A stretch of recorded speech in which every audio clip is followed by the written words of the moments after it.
का रात्रि क्लास है, ये बंद करो, ये बंद करो।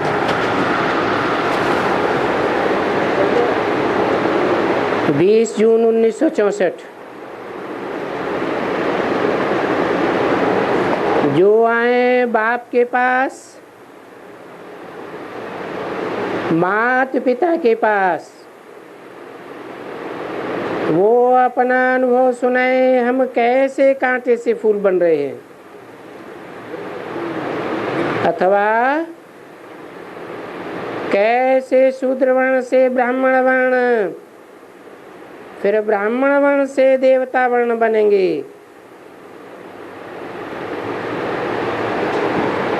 ये रस्म रिवाज पहले भी ऐसे ही थी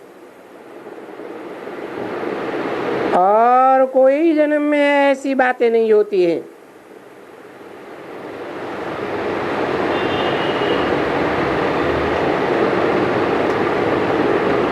उन सत्संगों में तो सत्संग किया, रामायण सुनाया, भागवत सुनाया, गीता सुनाई, फलाना फलाना शास्त्र सुनाया। जब गीता सुनाते हैं तो बड़े बड़े मनुष्य, बड़े बड़े विद्वान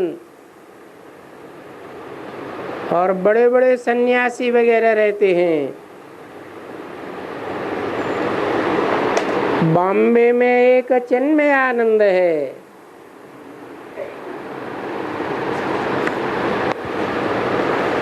कौन है? चित्त मया आनंद, जिसका चित्त आनंदमय हो चुका है, एक हद का और एक बेहद का, और वो हर वर्ष आते ही आते हैं और वहाँ बड़े बड़े आदमी जाते हैं।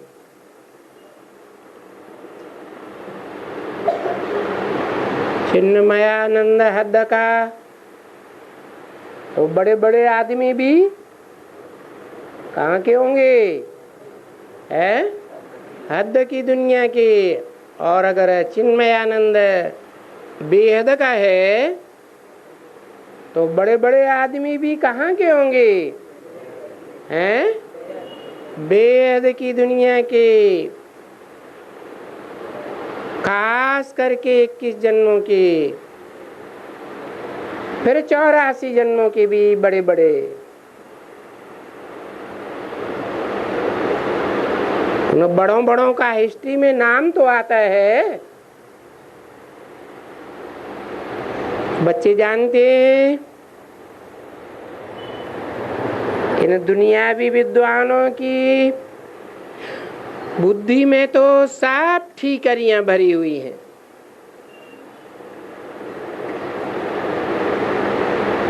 उनका तो जीवन का कोई भी अहम ऑब्जेक्ट नहीं है, और तुम्हारा तो जीवन का ऊंचे से ऊंचा अहम ऑब्जेक्ट है। क्या बनेंगे? नर से नारायण अथवा नारायण जैसे बनेंगे, नारी से लक्ष्मी बनेंगे या लक्ष्मी जैसे बनेंगे। तो देखो उनका कुछ भी ऑब्जेक्ट नहीं है, तो भी सुनने वाले बस वाह वाह करते रहते हैं। समझ कुछ भी है नहीं। यहाँ देखो, जो भी मिले उनको कैसे बताना चाहिए? भाई यहाँ कांटे से फूल बनाया जाता है और पतित से पावन बनाया जाता है। नर मनुष्य होता है ना, कलयुग में, खास कर कलयुग के अंत में मनुष्य कांटे होते हैं या फूल की तरह हल्के फुल्के दिव्य गुणों की सुगंध वाले होते हैं, पतित ही होते हैं, दुखदाई कांटे ही होते हैं। उन पतित कांटे जैसे दुखदाई मनुष्यों को यहाँ पावन बनाया जाता है और वो अनेक जन्मों का सुख शांति का वर्षा भी ले रहे हैं। तो कैसे हमको परिचय मिला? क्योंकि जरूर बच्चों को बाप से परिचय मिलता है।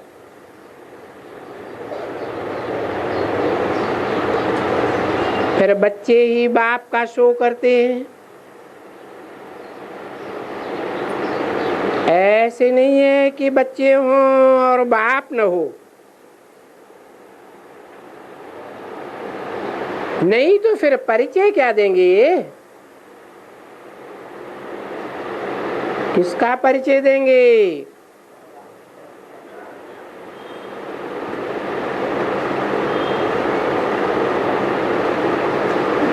गीत बजा प्यारा कौन बनेगा?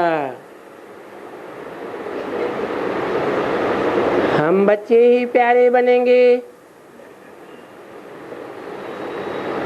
बाबा का संदेश सुनाने के लिए घर घर में घुस जाएंगे।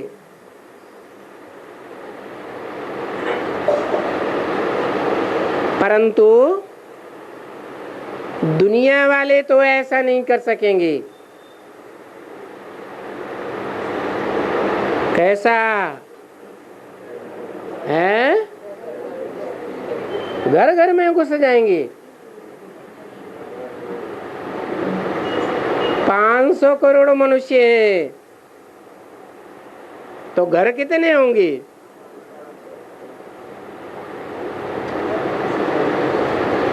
एक एक घर में 4-6 होंगे ना, तो 100 करोड़ को संदेश देंगे घरों में घुस करके। दे सकेंगे? हैं? अरे चुप। हाँ, हम ही दे सकेंगे। अखबारों के द्वारा, टीवी के द्वारा, रेडियो के द्वारा, इंटरनेट के द्वारा घर घर में संदेश हमारा ही पहुंचेगा और हम ये काम करके दिखाएंगे। हम कौन? हम है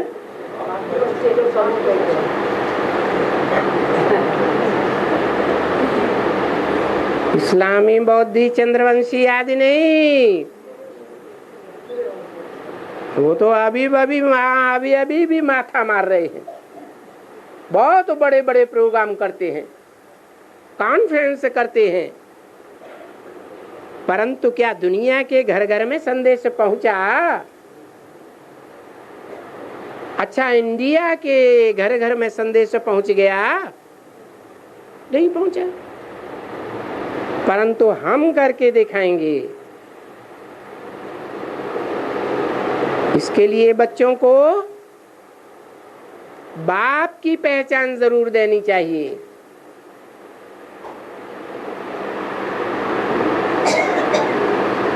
बेहद के बाप की समझानी देंगे तो जिनकी बुद्धि में ये बैठेगा बेहद का बाप आया हुआ है बेहद सुख शांति का वर्षा देने के लिए, तो वो स्वतः ही घरों घरों में जाकर के संदेश हमारा पहुंचाएंगे।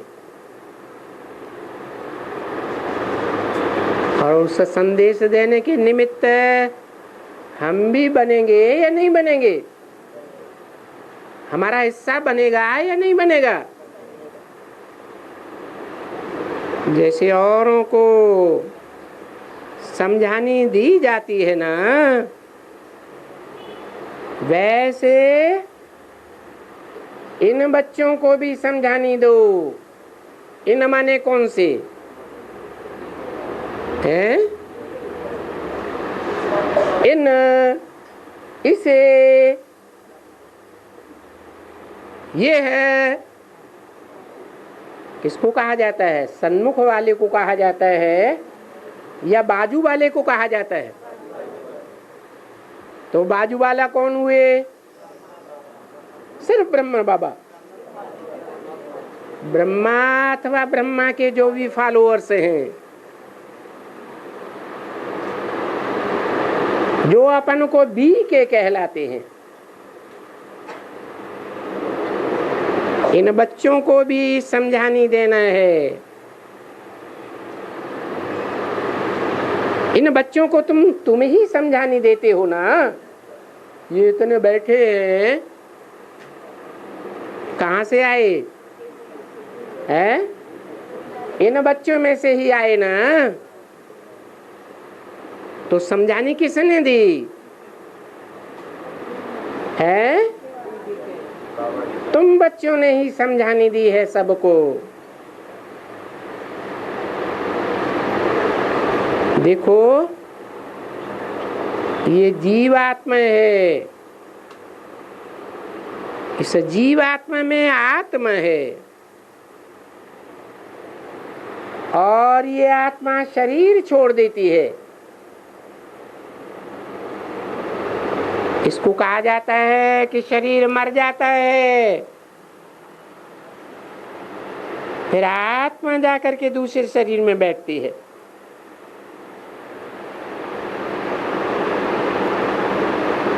तो इस आत्मा का बाप है कौन? परमपिता परमात्मा। और अभी तो वो परमात्मा आया हुआ है, हैं? वो परमात्मा आया हुआ है। क्या मिसाल दिया?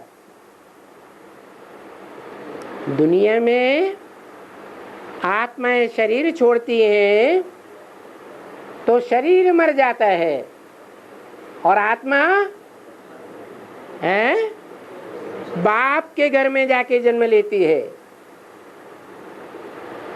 नए बाप के घर में जाके जन्म लेती है ना।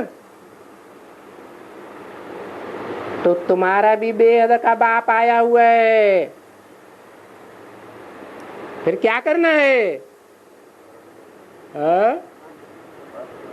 पुरानी दुनिया और पुरानी देह, पुरानों संबंधों से मर जाना है। अगर नहीं बने हैं, क्या मरे हुए, अगर देह भान से, पुराने देह भान से, पुराने देह के संबंधियों से नए मरे नहीं मरे हैं, इससे क्या साबित होता है? बाप के बच्चे बने या नहीं बने गर्भ में? अभी ज्ञान गर्भ में नहीं पहुंचे, जो मनन चिंतन मंथन अंदर ही अंदर चलता रहे।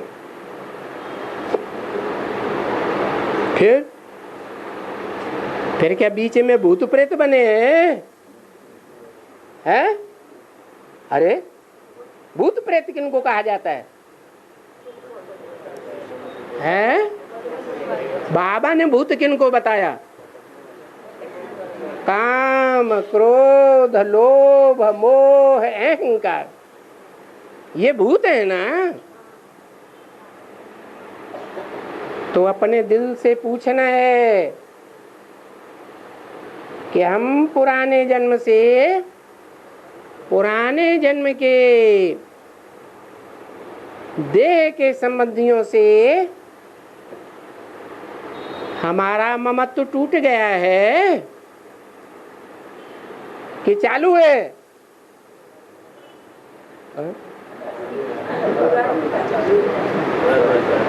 मना बुद्धि में नहीं बैठा। हमारा परमात्मा बाप आया है नए जन्म का है, वो भी बैठा है और भूले भी नहीं है और नए नए भी बनाते जाते, ये भी है। वो कहते हैं मुझे याद करो। कौन? परमपिता परमात्मा कहते हैं मुझे याद करो। क्यों कहते हैं मुझे याद करो? है? अरे याद करेंगे तो पुराने संबंधी भूल जाएंगे कि याद रहेंगे? धीरे धीरे भूल जाएंगे। जैसे बच्चा माँ की गोद में खेलता है तो माँ को याद करता है, घड़ी घड़ी याद करता है। थोड़ा बड़ा होता है, किशोरावस्था में आता है, मित्र संबंधियों से मिलता जुलता खेलता है, तो धीरे धीरे माँ भूलने लगती है। कौन याद आता है? मित्र संबंधी याद आने लगते हैं।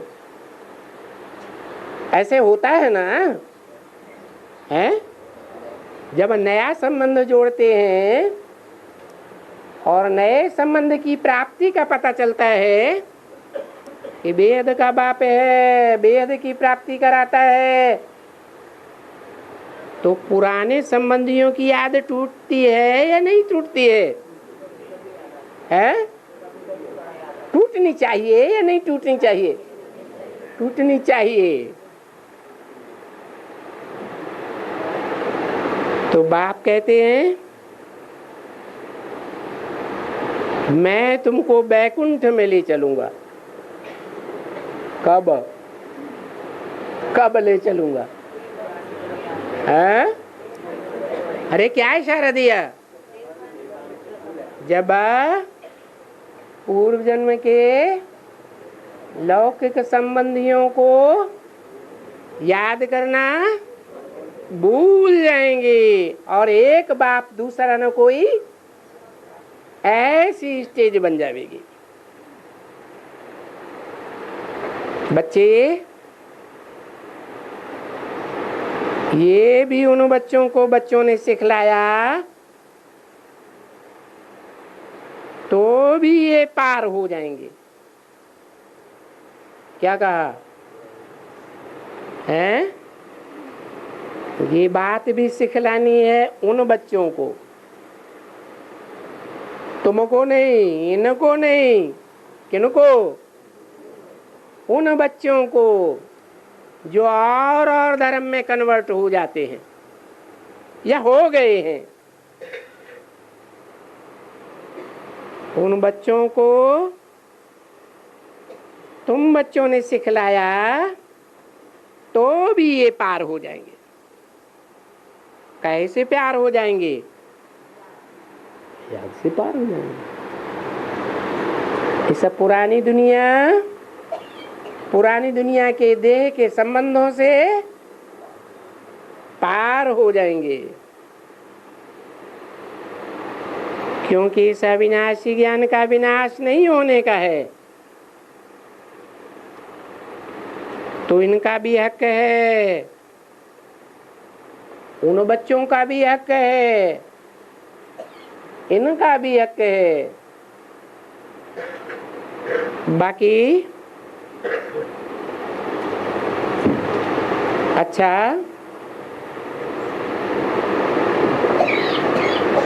मजबूती सिखलाते जाना, सिखलाते जाना, सिखलाते जाना। शिव बाबा को याद करो, शिव बाबा को याद करो। तुम आत्मा हो, तुम्हारा बाप है और तुम वेद के बाप के घर में आए हो।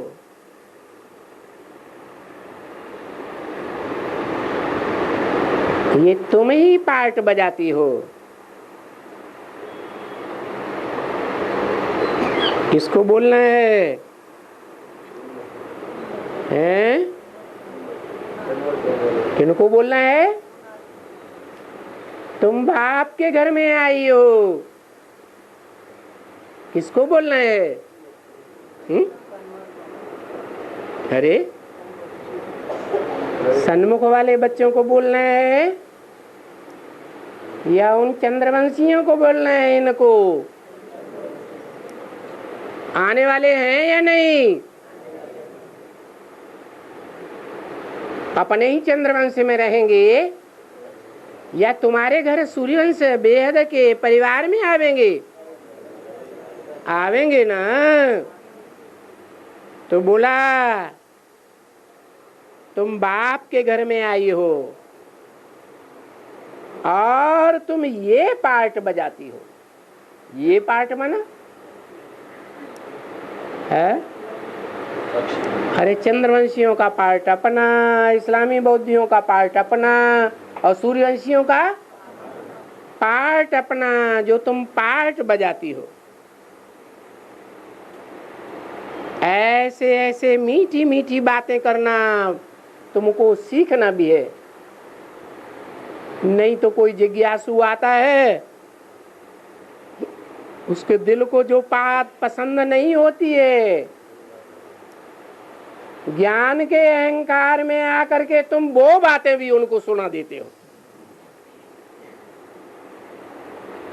तो उनका मुख मीठा होता है या कड़वा हो जाता है? तो ऐसी ऐसी मीठी मीठी बातें तुमको बहुत सीखनी है। क्या? कैसी कैसी मीठी बातें? कि तुमको भी सूर्यवंश में आना है। ये सूर्यवंशी ही रूहानी मिलिट्री है। इस मिलिट्री का मार्शल है, हाँ, बाबा ने कहा है, शंकर है, मार्शल लॉ लगने वाला है। मार्शल लॉ लगता है ना, तब क्या होता है? जो मिलिट्री वाले होते हैं, जो कानून पर नहीं चलते हैं, तो उनको धाड़ से क्या करते हैं? गोली मार देते हैं। तुम भी यहाँ आई हो सूर्यवंश में। ऐसी मीठी मीठी बातें तुमको सीखनी है, नहीं तो क्या करते हो? हैं? ऐसी ऐसी मार आते ही मारने लग पड़ते हो, बेचारे भाग जाते हो।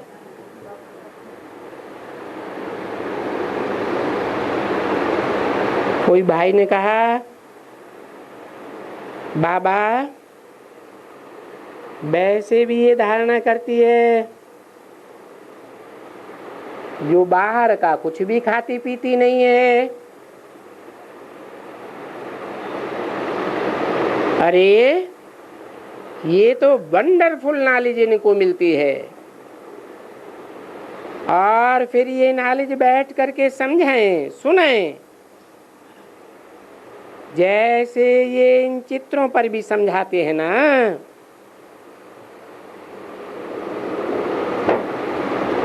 क्या लाए हैं? कोई नई चीज लाए हैं ना, तो हम देखें। कोई बच्ची ने कहा ये आपस में खाएंगे, बैठ करके पिकनिक करेंगे,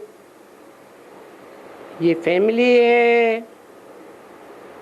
हाँ, ये फैमिली है, जिसको कुटुंबी भी कहा जाता है, जिसको कुल कहा जाता है। और ये है तुम्हारा ऊंचे ते ऊंच कुल। कहते हैं ना, ऊंचे ते ऊंचा भगवंत। तो भगवंत अकेला होगा क्या है, कि परिवार के साथ होगा? फिर लाभ भी ऐसे कहता है कि ऊंचे ते ऊंचा भगवंत यही बाप है। तो जरूर उनके बच्चे भी इतने ऊंचे ते ऊंचे होना चाहिए। कितने ऊंचे ते ऊंचे है? बच्चे ऊंचे ते ऊंचे का मतलब क्या हुआ? अरे अरे चंद्रवंशियों की फैमिली, इस्लाम वंशियों की फैमिली, बौद्ध आदिवंशियों की फैमिली, उन सब से ऊंची धारणा वाले होने चाहिए। ये समझ की बात है ना कि जैसे कुल में जन्म लिया होगा वो कुल का खून काम करेगा या नहीं करेगा? यहाँ स्थूल खून की तो बात ही नहीं है, यहाँ तो मन बुद्धि रूपी आत्मा का संकल्पों का खून है। तो जो बाप के संकल्प वो ही बच्चों के संकल्प होने चाहिए। तो बोले हाँ बरोबर बाप है, स्वर्ग का रचयिता है, तो जरूर बाबा के बच्चे भी स्वर्ग में बहुत ऊंचे ते ऊंचे होंगे और नंबरवार ऊंचे ते ऊंचा पद पाने वाले होंगे। क्योंकि ये सब है विचार सागर मंथन करने की बातें। कौन सी ये सब बातें? हाँ? कौन सी सब बातें विचार सागर मंथन की हैं? किस तरफ इशारा किया है? हाँ?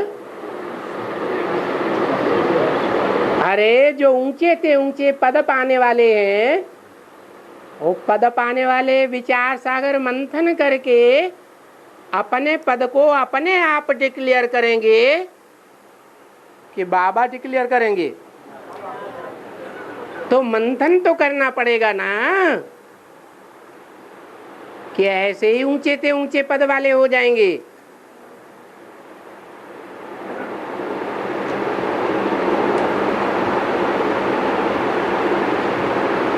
बरोबर बाप स्वर्ग का रचयिता है और जरूर बच्चे ऊंचे ते ऊंचे होंगे। और पहले भी कल पहले ऊंचे ते ऊंचे थे। देखो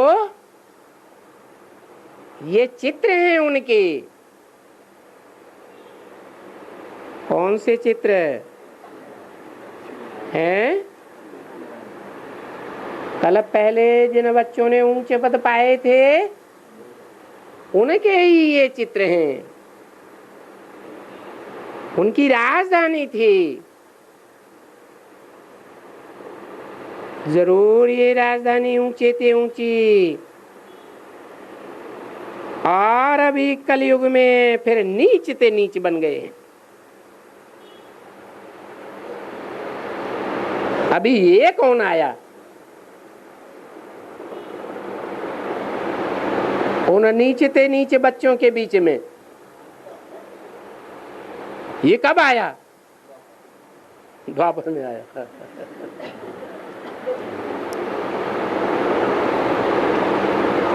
ये बात कैसे बताई? कोई नहीं जानते हैं। ये बाबा बाबा तो कहते हैं,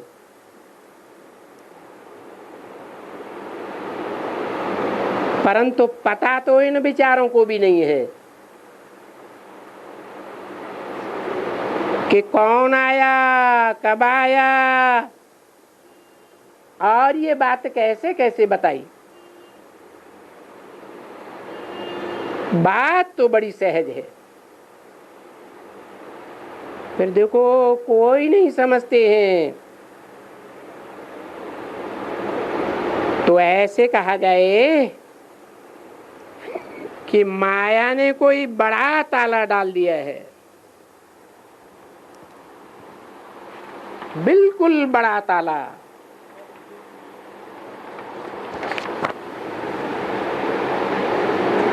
ऐसा ताला डाल दिया है जो कुछ काम के नहीं रहे हैं।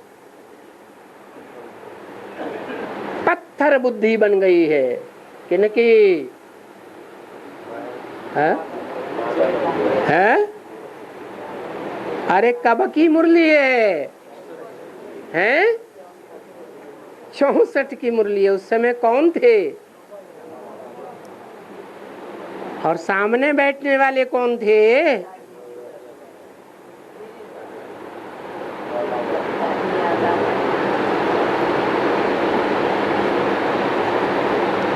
अगर फॉलोअर्स की पत्थर बुद्धि बन गई है तो वो किसको फॉलो करते होंगे? हैं? मुखिया को फॉलो करते होंगे ना। तो क्या पत्थर बुद्धि बन गई थी उनकी? हैं? उन्होंने बाप को ही नहीं पहचाना। नाम भी गाया जाता है। क्या गाया जाता है? अरे शास्त्रों में नाम गाया जाता है। अरे किसका नाम गाया जाता है? अरे अहिल्या पत्थर बुद्धि बन गई।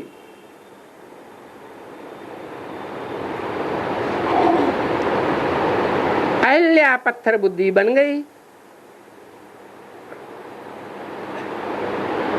फिर पत्थर से पारस बुद्धि भी बन जाते हैं।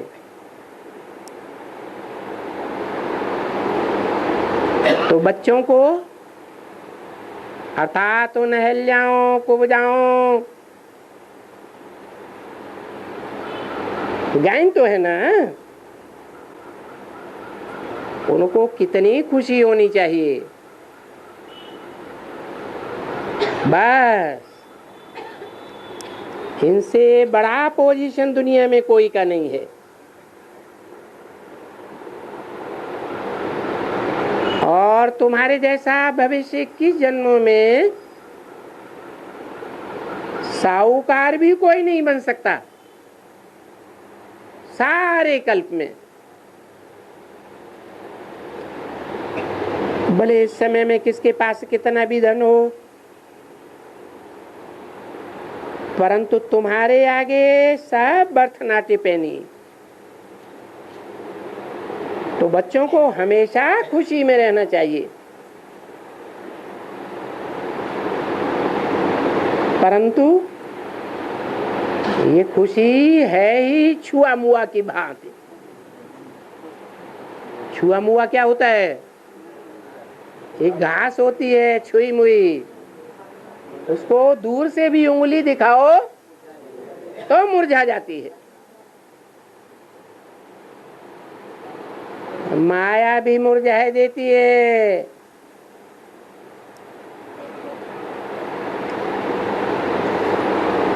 देही अभिमानी बनो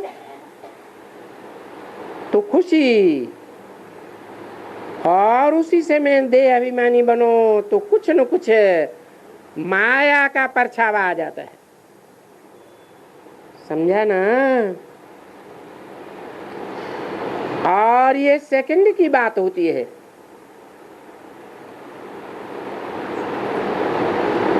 सेकंड में जीवन मुक्ति और 1 सेकंड में जीवन बंद। शूटिंग कहाँ होती है?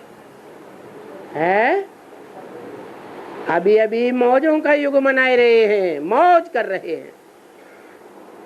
अभी अभी माया सामने आई और जीवन बंध में आ जाते हैं। रोने का युग शुरू हो जाता है। तो बाप बताते हैं, तुम बाप को याद करेंगे तो तुमको नशा चढ़ेगा, और अगर बाप को भूले तो ये देखो वंडरफुल बच्चों ने जाना है और कोई भी नहीं जान सकते हैं।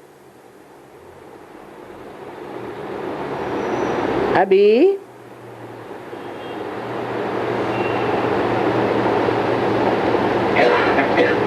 बच्चे किसको भी कहेंगे ना, ये दुनिया एक रंगमंच है, ये सृष्टि चक्र एक नाटक है, और इस नाटक में सभी एक्टर्स हैं,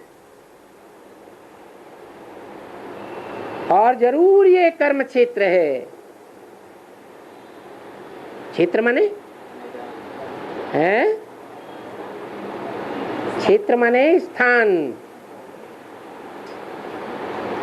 खेत। जैसे कहते हैं धर्म क्षेत्र,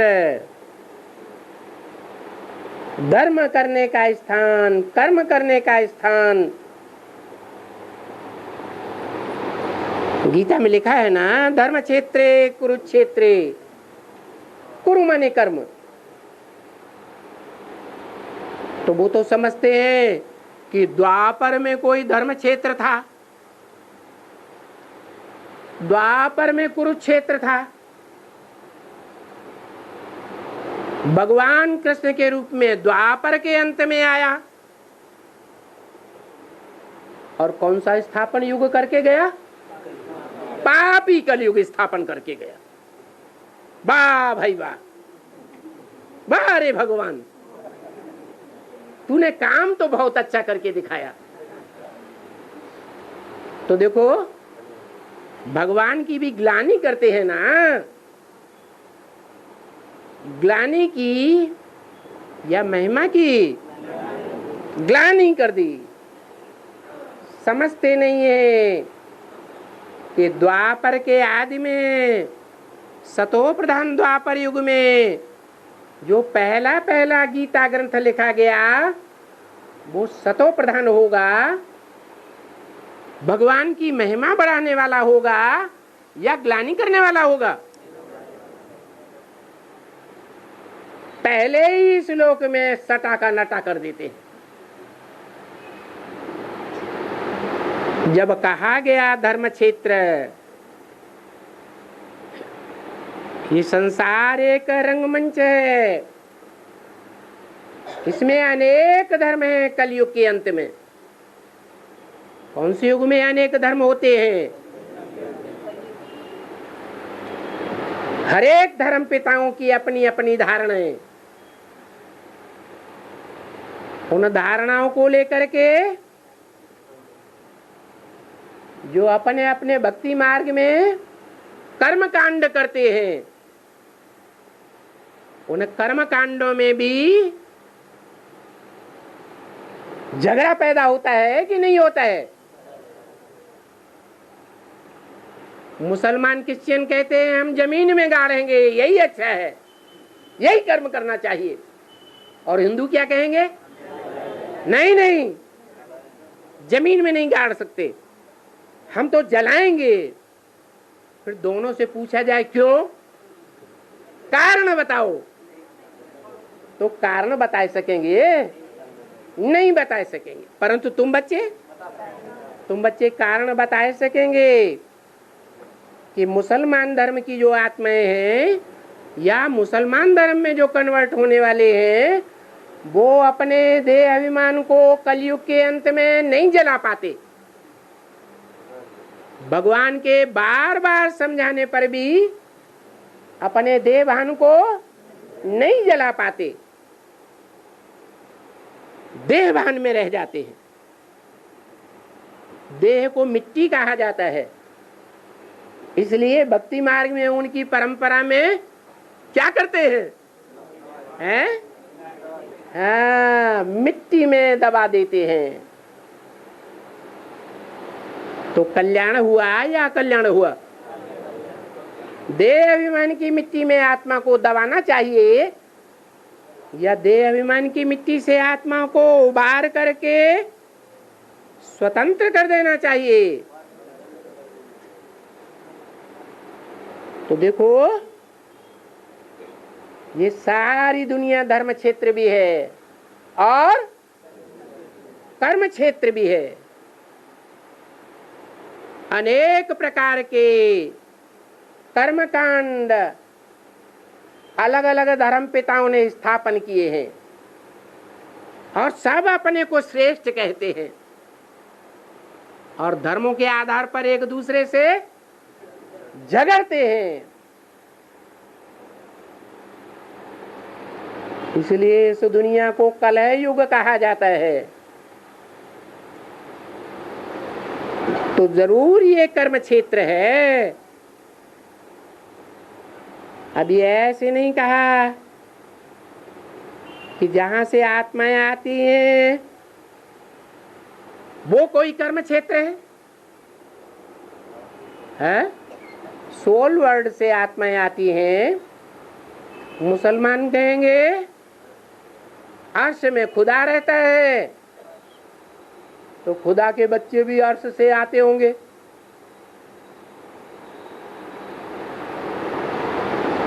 परंतु नहीं, वो बाप का घर है, कर्म क्षेत्र नहीं है। कर्म क्षेत्र कहा ही तब जाता है जबकि कोई पार्ट बजाना होता है। तुम भी सदैव हनुमान जैसे परिपक्व अवस्था में हो जाएंगे। क्या कहा? और जरूर हो जाएंगे। हाँ बच्ची, ले आओ टोली। आओ, तुमको टोली खिलाऊं। मुख का भोग याद आ गया मुरली चलाते चलाते। फिर इतने से भी पूर्ति नहीं हुई। अच्छा, म्यूजिक बजाओ।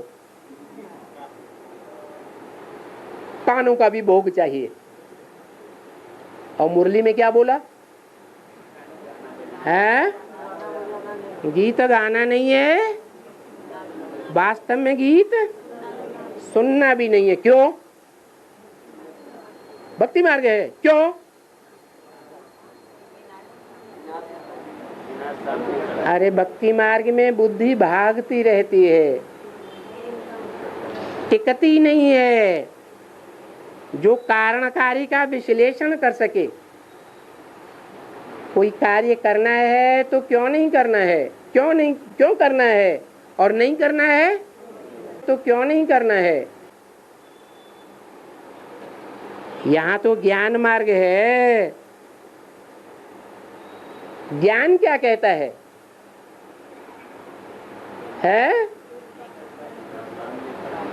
क्या कहता है ज्ञान? ज्ञान कहता है विनाश सामने खड़ा है और तुम ढोल मजीरा मृदंग लेकर के डांस करते फिरो, गीत गाते फिरो, तो लोगों को विश्वास होगा कि विनाश सामने खड़ा है? ये ढोल मृदंग करने वाले, बजाने वाले, जब विनाश शुरू होगा, मारा मारी चारों ओर, खून खराबा होगा, खून की नदियां बहना शुरू होंगी, तब ये ढोल मृदंग बजाएंगे। तो ये ज्ञान क्या कहता है? अगर विनाश सामने खड़ा है तो गीत गाना नहीं है और वास्तव में गीत सुनने में भी बुद्धि नहीं जानी चाहिए। हाँ, अगर अंदर खुशी के बाजे अंदर अंदर बजते हैं तो ठीक है, दिल के गीत बजे, बाहर से दूसरों को दिखाने की बात नहीं है। अच्छा, माता पिता और बाप दादा का मीठे मीठे सुदर्शन चक्रधारी ब्राह्मण कुलभूषण बच्चों के प्रति दिल व जान, सिक व प्रेम। फिर कुछ याद आ गया, डर। जिन्होंने जो कुछ भी ऐसी बात कह दी है, अभी देखो, इसको महावीर कह दिया। बस बहुत कह दिया कि ये महावीर है। महावीर तो हनुमान को भी कहते हैं। तो जैनी मत भी ऐसे है। कोई जैन आया, उन्होंने आकर के ये सब दिखलाया। क्या? माथे के बाल काटे, दाढ़ी के बाल उखाड़े,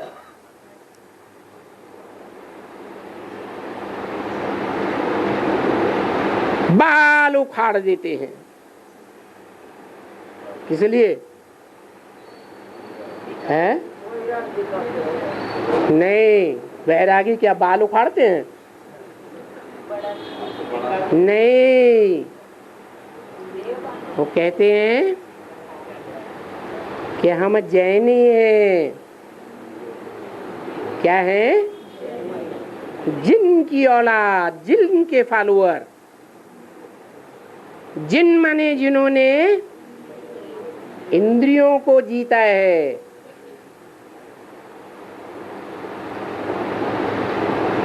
इंद्रियों के ऊपर विजय प्राप्त की है।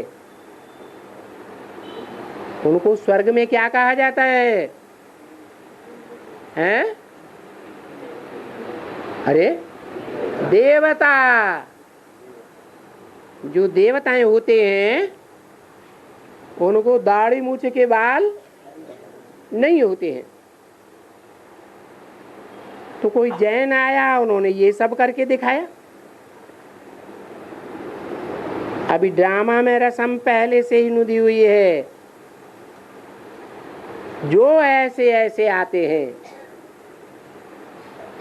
पीछे ये बैठ करके कड़ा, ऐसा कड़ा हठ योग करेंगे। देखो सन्यासियों में भी कड़ा है ना। उन सब हठ योगों से धरती में घुस जाना, उल्टा होकर के हाथों से चलना, फलाना फलाना करना, इन सब से जैनियों का जो है ना, सन्यासियों में बाल निकालना, ये तो बहुत गंदा काम है।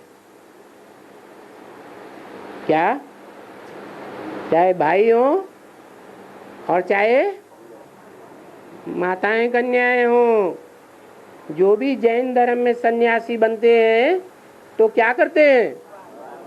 जहां कहीं भी उनके बाल होंगे, उन बालों को जबरदस्ती एक एक करके उखाड़ देते। ये बोलते हैं ये तो सहन करना है ना। यानी भगवान से मिलने के लिए कुछ सहन भी तो करना पड़ता है ना। तो देखो ये सहन कराते हैं। क्या सहन कराते हैं? कि बाल उखाड़ दो तो तुम क्या बन जावेंगे? देवता जैसे बन जावेंगे, निर्विकारी। अभी तुमको कोई सहन करने की बात कुछ थोड़ा ही है? सहन करने की बात है। एक एक बाल उखाड़ने में तो कितनी तकलीफ होती है। और ये जो बाल होते हैं, उन बालों में खून होता है? होता है? खून तो होता नहीं। और बाबा क्या करते हैं? याद के पुरुषार्थ से तुम्हारे ऐसे बाल जिनमें काले काले संकल्पों का कोई भी खून नहीं है, काले हों या गोरे हों सफेद हों, वो सब बाल निकल जाते हैं, स्वतः ही निकल जाते हैं। जैसे गीता में कहा है, योगस्थ कुरु कर्माणि संगम त्यक्त्वा धनंजय। हे ज्ञान धन को जीतने वाले, तू क्या कर, योग युक्त हो जा। योग युक्त हो जाने से न तेरा पाप कर्म बनेगा और न पुण्य कर्म बनेगा, न सफेद बाल रहेंगे और न काले बाल रहेंगे। फिर गंदे और अच्छे संकल्प चलेंगे हैं? नहीं चलेंगे। तो यहां देखो, ऐसे स्थूल में बाल एक एक करके उखाड़ने की बात नहीं है। ये भक्ति मार्ग में एक रस्म चली आई है। बच्चे कहेंगे ये भी ड्रामा है, और फिर भी ऐसे ही सन्यासी आते रहेंगे जो उल्टा पुल्टा सिखाते रहेंगे। तो पास्ट में बच्चों ने जो कुछ भी सुना या भक्ति मार्ग में जो कुछ भी हुआ, ये मुसलमान आए, ये औरंगजेब आया, ये फलाने फलाने आए, नाडर शाह आया, है? सम्राट के किले के सामने चांदनी चौक में खून की नदियां बहा दी।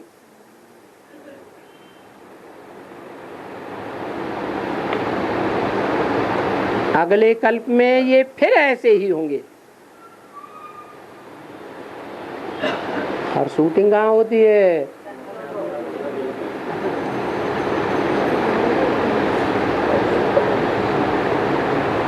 ये औरंगजेब आया, अमृतसर में गोली चलाई, बंदरों के अंदर कुछ नस्ल चलाई, ऐसे ऐसे कर करके।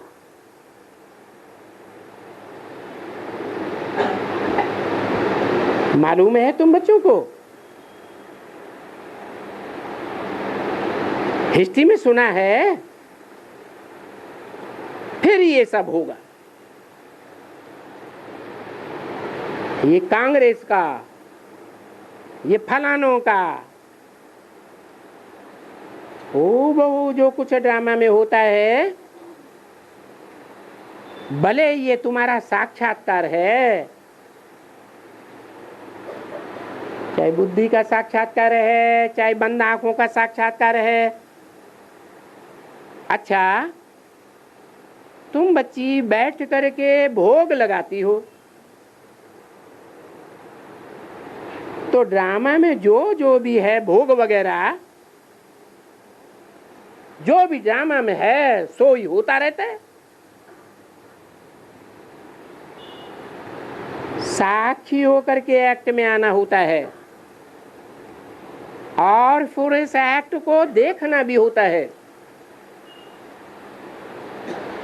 वो जो ड्रामा होता है, शूट करके फिर साक्षी होकर के अपना ही खेल देखते हैं। यहाँ नहीं, यहाँ खेल भी देखना है, साक्षी होकर के भी देखना है, और ये खेल फिर है सबसे वंडरफुल।